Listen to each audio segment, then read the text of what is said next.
Well, have you been following this? A rivalry between tech leaders Sam Altman and the leader of San Francisco-based OpenAI.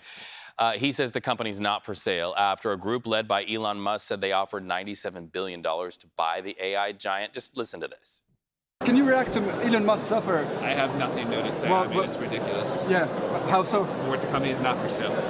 Sorry? The company is not for sale. It's like another one of his, tactics to try to mess with us. But What about the amount he offered? I have not paid it. I mean, it doesn't matter. Well, Musk was an early investor in OpenAI and Mr. Altman, but then sued the company last year. He claims it left behind its founding aims as becoming a nonprofit research lab. So joining me now is Emily Forlini. She's the senior reporter for PC Mag. Good morning. Okay. I just want to say, boys, boys, boys. I mean, it's just all of this back and forth, and then Altman goes on X and offers to buy Twitter. So how does this really bring relevance into our daily lives here? We've got these two tech titans who are broing up, so to speak, against each other. But what's the practical application for those of us down on the ground?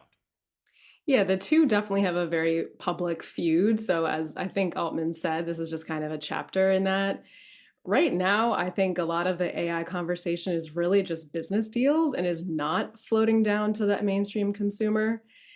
In the long run, the ownership could influence the features that the platform offers. It could influence the way the model is trained. So down the road, it could help shape the industry. But right now, with what we're seeing in the AI industry is just billions and billions and billions of dollars. I can't even keep track. It's just a flood the zone of money, a lot of business deals. And this is just kind of in that theme. I don't think it has a big impact for you and me. What about relevancy for those of us in the Bay Area? There are a lot of people whose jobs in tech depend on AI booming. Well, I think those jobs have a long runway, and I think that the more funding to the space means more money to hire more people.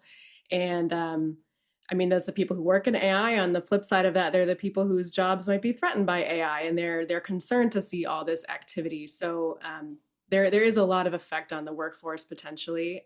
This bid, I don't think, is going to go through. So I don't think anyone should worry that this is the new Doge for the AI industry or something. So I would ignore it. I got to ask you, because we know the Vice President of the United States is overseas right now, and he met with other European nations. He's really wanting to make sure that we look at AI from a place of possibility and opportunity.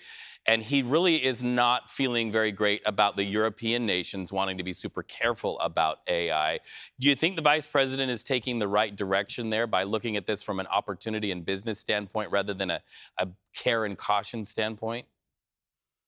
I think there shouldn't be a reason the two are in conflict. I think that good, strong, healthy businesses should also have responsible practices and protect the users. I think that's a strong foundation to grow the industry. So the fact that they have to be pit against each other is disappointing.